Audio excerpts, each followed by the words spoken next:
Good morning class. Today we'll start with class 8 history chapter 7 civilizing the native and educating the nation. So let's see what we are going to study in this chapter. So let's see a brief introduction what we are going to study in this chapter. In the earlier chapters you have seen how British rule affected Rajas and Nawabs, peasants and tribals. In this chapter, we will try and understand what implication it had for the lives of students. For the British in India wanted not only territorial conquest and control over revenues, they also felt that they had a cultural mission. They had to civilize the natives, change their customs and values. So, basically class we are going to study in this chapter about the education. Mainly we are going to study in this chapter how the education of British or the English language introduced in India. So, what changes were to be introduced, how were the Indians to be educated, civilized and made into what the British believe were good subjects. The British could find no simple answer to these questions. They continued to be debated for many decades. So let's see some of the major topics regarding this. So how the British saw education. The first topic is how the British saw education.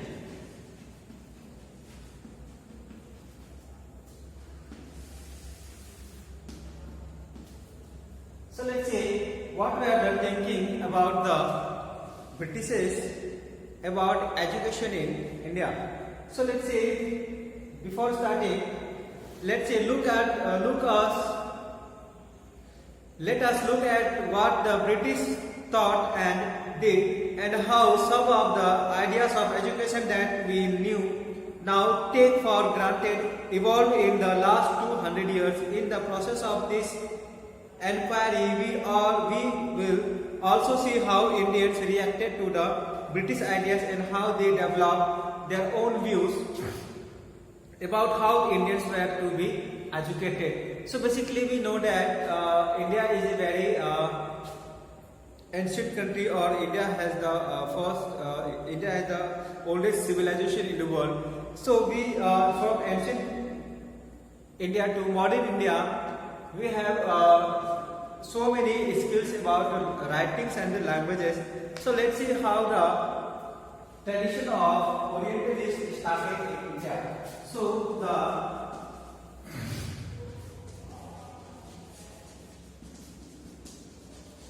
tradition of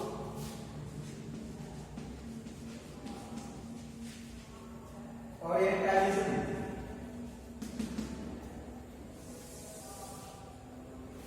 So first topic is the tradition of Orientalism. So in 1783, a person named William Jones arrived in Calcutta. He had an appointment as a junior judge at the Supreme Court that the company had set up. And in addition to being an expert in law, Jones was a linguist. So linguists are someone who knows and studies several languages. Linguist हम उन लोगों को कहते हैं जो बहुत सारी भाषाएं लिख सकते हैं और पढ़ सकते हैं. So he had studied Greek and Latin at Oxford, knew French and English. He picked up Arabic from a friend and had also learned Persian. And at Calcutta he began spending many hours a day with Pandits who taught him the subtitles of the Sanskrit language, grammar and poetry. Soon he was studying ancient Indian texts on law, philosophy, religion, politics, morality, arithmetic, medicine and other sciences. So basically we call that the William Jones was a very versatile man and he was a linguist and he was appointed as the junior judge at the Supreme Court, which country was company had set up, and he had studied so many languages, and his main intention to study India was the studying of ancient texts and philosophy, religions, law, and arithmetic, morality, medicine, and other sciences. So George discovered that his interests were shared by many British officials living in Calcutta at that time. So the main motto behind studying these languages or the ancient text was to spread the knowledge of all this to the British officials who were present in India and who were living in the Calcutta at that time, or who were the people who run the company. So Englishmen like Henry Thomas Colebrook and Nathaniel Held were also busy discovering the ancient Indian heritage, mastering Indian languages, and translating Sanskrit and Persian works into English. Together with them, John set up the Asiatic Society of Bengal and started a journal called Asiatic Researches. So यहाँ पे हम कह सकते हैं Johns के अलावा भी दो यहाँ पे और लिंग्विस्टिक थे जिनका नाम था Henry Thomas Kolberg and Nathaniel Hurd. वो भी क्या कर रहे थे, यहाँ पे जो एंशिएंट टेक्स्ट हैं उनको वो क्या कर रहे थे, डिस्कवर कर रहे थे और उनको जो है वो लर्न कर रहे थे। फिर उसके बाद उन्होंने बहुत सारे लैंग्वेजेस पे इन्होंने मास्टरी हासिल कर ली और यहाँ पे जितने भी हेरिटेज थे, जो पुरातात्विक वस्तुएं थी, इन सबको उन्होंने स्टडी किया एंड इन्होंने जो भी ट्रांसलेशन थे इन लैंग्वेजेस के, जैसे कि संस्कृत एंड पर्शियन, इसको इन्होंने इंग्लिश में ट्रांसलेट किया और इसके बाद इन्होंने जोन्स जो है setup an Asiatic Society of Bengal, जो कि बाद में उन्होंने एक सोसाइटी बनाई जिसका नाम रखा उन्होंने Asiatic Society of Bengal and इसके बाद उन्होंने इस पे एक जर्नल लिखा जिसका नाम था एशियाटिक रिसोर्सेज। सो बेसिकली हम कह सकते हैं ब्रिटिशर्स में या फिर जो भी पीपल इंडिया में आए थे, जो भी लिंग्विस्ट यहाँ पे थे, उनका मेन मोटो यही था कि जो भी कल्चर है, रिलीजन है, लैंग्वेजेस है, लॉ है, फिलोसफी है, या फिर अर्थमेटिक हो या फिर मेडिसिन साइंस हो, इन सबको वो अच्छे से स्टडी करे और इंग्लिश में उसको ट्रांसलेट करे ताकि ब्रिटिशर्स को इजी हो कि वो इंडिया में सिर्फ कन्क्वेस्ट ही नहीं करे बल्कि जो भी रिलीजियस मैटर्स है या फिर जो भी चीजें हैं, in every field Britishers could dominate Indians. इसके बाद Jones and Colebrooke came to represent a particular attitude towards India. They shared a deep respect for ancient cultures both of India and the West. Indian civilization, they felt, had attained its glory in the ancient past but had subsequently declined. So यहाँ पे Jones and callbreak का मानना था कि India में जो भी culture है एंशिएंट, वो सबको बहुत ज़्यादा रेस्पेक्ट मिलता था इन एंशिएंट इंडिया, लेकिन अभी जो है इन सब की जो वैल्यू है वो बहुत ही ज़्यादा या फिर इनकी जो ग्लोरी है वो बहुत ज़्यादा खत्म हो गई है। In order to understand India it was necessary to discover the script and legal texts that were produced in the ancient period. अब इन सब चीज़ों को अच्छे से समझने के लिए उनको कुछ टेक्स्ट, एंशिएंट टेक्स्ट चाहिए थे ताकि उनको पता चले कि what were the legal processes followed by the people of India and how they discovered that India had a glorious past but not in present. इसके बाद for only those texts could reveal the real ideas and laws of the Hinduism and Muslims, and only a new study of these texts could form the basics of the future development in India. So इनका main काम था कि जो भी Hindus and Muslims थे उनके text को पढ़ते थे ताकि इनके बीच में जो भी कॉलेजेस थे या फिर जो भी चीज़ें थी इन सबको अच्छे से स्टडी कर सके और इनके बीच में जो भी डिफरेंसेस थे उनको फर्दर वो डेवलप कर सके। So Jones and Colebrook went about discovering ancient texts, understanding their meaning, translating them and making their findings known to others.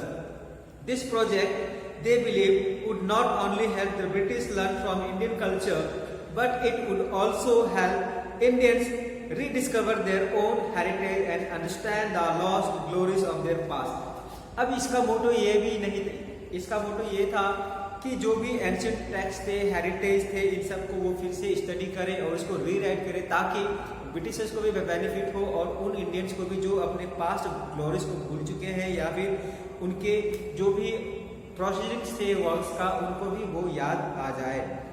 फिर इसके बाद in this process the British would become the guardians of Indian culture as well as its masters. So इसमें main मोटो यही था कि British जो है वो इसमें क्या बन जाए, became the guardians of the Indian culture and also the masters of the Indian culture. So influenced by such ideas, many company officials argued that the British ought to promote Indian rather than Western language. अब यहाँ पे वो नहीं चाहते थे कि Indian language जो है बहुत ही ज़्यादा पॉपुलर हो वेस्टर्न लैंग्वेजेस से, मीन्स वो अपने लैंग्वेज को यहाँ पे भी डोमिनेट करना चाहते थे। So they felt that institutions should be set up to encourage the study of ancient Indian texts and teach Sanskrit and Persian literature and poetry. So यहाँ पे जितने भी लिंग्विस्टिक थे उनका मानना था कि यहाँ पे एंशिएंट इंडियन टेक्स्ट को पढ़ने के लिए या फिर संस्कृत को या फिर पर्शियन लैंग्वेज को या फिर जो भी पोएट्रीज थे इंडिया में, इनको पढ़ने के लिए एक ऐसा इंस्टीट्यूशन सेटअप करना चाहिए जिससे वो पढ़ सके। So the officers also taught that Hindus and Muslims ought to be taught what they were already familiar with and what they valued and treasured, no subjects that were aligned to them. Only then they believe could the British hope to win a place in the heart of the natives. Only then they could the allied rulers expect to be respected by their subjects. So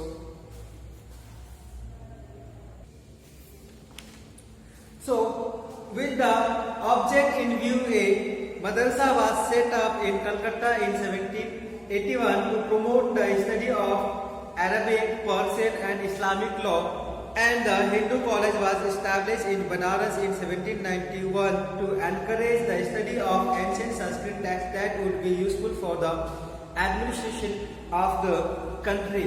So basically हम कह सकते हैं यहाँ पे बहुत सारे institutions जो है वो क्रिएट किए गए ताकि यहाँ पे जो भी एंशिएंट टेक्स्ट थे इन हिंदूज एंड मुस्लिम्स बोथ को क्या कर सके, वो स्टडी कर सके। So they establish different institutions for different religion. For Hindus they establish Hindu College and for Muslims they started madrasa in which they learn the Islamic law and the Arabic and Persian studies. So how this came under the tradition of the Orientalism, and basically they wanted the natives or the Indians to learn their own culture and tradition. So let's see some of the major points regarding the Orientalism in the that tradition of Orientalism.